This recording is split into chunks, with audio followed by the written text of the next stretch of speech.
कि आज आपने गलत रास्तों को छोड़कर, मैं गलत शब्द का इस्तेमाल इसलिए करता हूँ कि महापुरुषों के संघर्ष और उनके बलिदान की वजह से आज बहुजन समाज पार्टी इस देश की तीसरे नंबर की राष्ट्रीय पार्टी है वोट बैंक के हिसाब से, जो इस देश में उन सभी दलितों, पिछड़ों, गरीबों और कमज़ोर वर्गों का प्रतिनिधित्व करती है और उनके हक और अधिकार के लिए सड़क से लेकर के संसद तक लड़ने का काम करती है। और उस तरफ आप उस दूसरे ग्रुप को छोड़कर जो हमारे बहुजन समाज के लोगों को वोट को बांटने का काम करती है, उस ग्रुप को छोड़ करके आज आपने सही दिशा में आने का प्रयास किया और आपका जो प्रयास है सफल हुआ। और हमें पूरी आशा और विश्वास है कि आज से आप बहुजन समाज पार्टी के साथ साथ में बहुजनों के सपनों को पूरा करने का और माननीय बहन जी को तन मन धन से मजबूती देने का काम करेंगे। और इसी क्रम में मैं शामली जिला से जो भीम आर्मी के फाउंडर मेंबर रहे हैं मनोज राजेश्वर जी, जिन्होंने आज पूरी अपने मन से बहुजन समाज पार्टी को ज्वाइन किया है, मैं उनसे अनुरोध करता हूं कि 2 शब्द आप इधर आने का काम करें।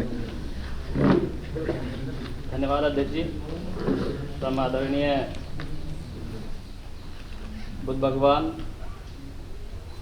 इस देश के भाग्य विधाता, संविधान रचिता परम श्रद्धेय बाबा साहब अम्बेडकर और इस देश में बहुजनों की राजनीति को बुलंद करने वाले, बहुजनों की राजनीति के रचयिता परम श्रद्धेय मान्यवर काशीराम साहब, और आज वर्तमान में जो बुद्ध से चला और जिसको आज इस देश में माननीय बहन जी चला रही है, इस मूवमेंट को, बसपा को, राम जी गौतम जी, आकाश आनंद जी और सीपी सिंह जी, आनंद जी, आप सबका धन्यवाद कि मुझे यहाँ आने का मौका मिला। जब भीम आर्मी की शुरुआत हुई तब एक भटकोली कांड हुआ, उसके बाद हम लोगों ने इसे ज्वाइन किया।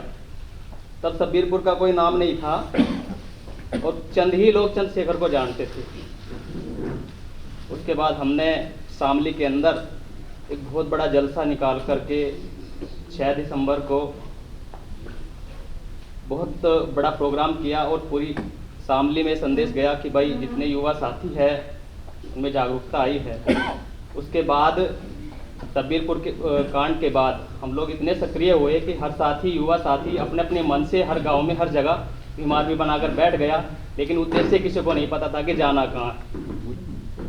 एक ऐसी महिला जिसके समाज में लड़कियों को आज भी, जिसके साथ बच्चे की उंगली पकड़कर भेज देते हैं छोटे कि जाओ बाजार में जाओ, उस महिला का संघर्ष याद करिए, जिसने उस समय घर से निकलकर इस देश के अंदर उस विचारधारा को स्थापित किया, जिसका सपना ज्योतिबा फुले से लगाकर तमाम उन महापुरुषों ने देखा था कि हम इस देश की सत्ता पे कब्जित होना है। और ये सपना साकार किया माननीय बहन जी ने 2007 में बहुमत की सरकार बनाकर। हमने शुरू से ही कहा था कि भाई आप जिस दिन राजनीति में होंगे उस दिन हम आपका साथ छोड़ देंगे। आज वो राजनीति में है। राजनीति हमारा एक ही प्लेटफॉर्म है, वो है बसपा। बसपा के अलावा न हमने कभी किसी को पसंद किया है न पसंद है।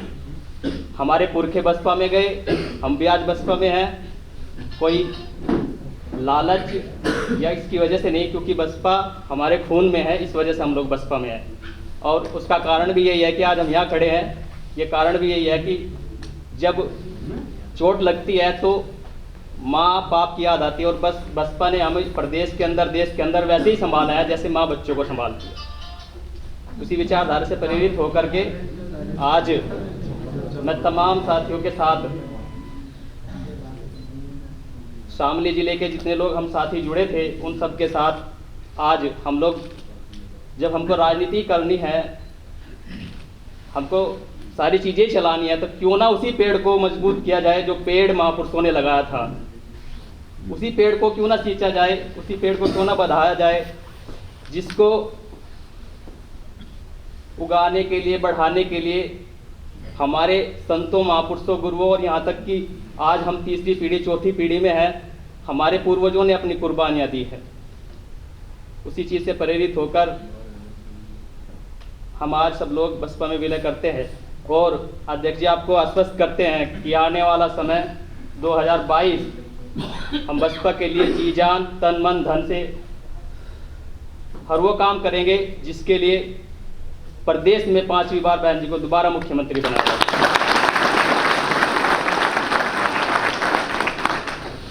आप विश्वास रखिए, जब तक युवाओं के अंदर वो जज्बा है जो उनके पीढ़ियों से उनको मिला है, तब तक बसपा किसी की औकात नहीं है कि बसपा को इस देश के अंदर से खत्म कर दे। साथियों, आखिर में बस यही कहना चाहता हूं, जब तक जिंदा हो उसी खून को, उसी पेड़ को सींचना जिस पेड़ के छांव में तुम अब तक पले हो, बड़े हो, और आगे भी वही पेड़ तुमको छाया देगा और आप लोगों को डेवलप करेगा। ये आज युवा जितने बैठे हैं, जितनी जागरूकता है वो सिर्फ इस वजह से है कि आप 4 बार प्रदेश में मुख्यमंत्री बने हैं। आज आपके अंदर इतना मनोबल है कि आप थाने में एसपी डीएम के सामने डायरेक्ट सवाल पूछ सकते हो। ये ताकत उस 4 बार शासन में चली हुई, 4 बार जो शासन चला है उससे मिली है हम लोगों को। मैंने आज तक सामाजिक काम किया है, राजनीतिक काम मैंने आज तक कभी नहीं किया।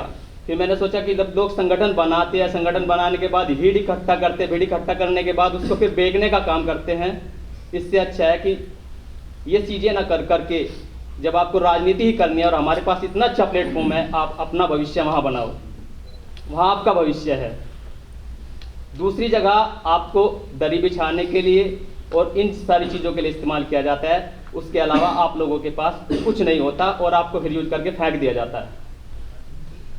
तो साथियों, ये प्लेटफॉर्म आपके महापुरुषों का है, आपकी विचारधारा का है और उस मिशन मूवमेंट का हिस्सा है जिसको हम सब लोग साकार करने का काम करें। हम लोग प्रदेशों में तो पहुंच ही गए हैं, लेकिन दिल्ली की गद्दी हम लोगों से अभी दूर है, उस गद्दी को हमें हासिल करना है। बस आज की मीटिंग में ये मैं कहना चाहता हूं कि जब तक हम लोग जीवित है, हम उस जीवित में ही ये देखना चाहते हैं कि हम दिल्ली की शासन पे कब जीत है।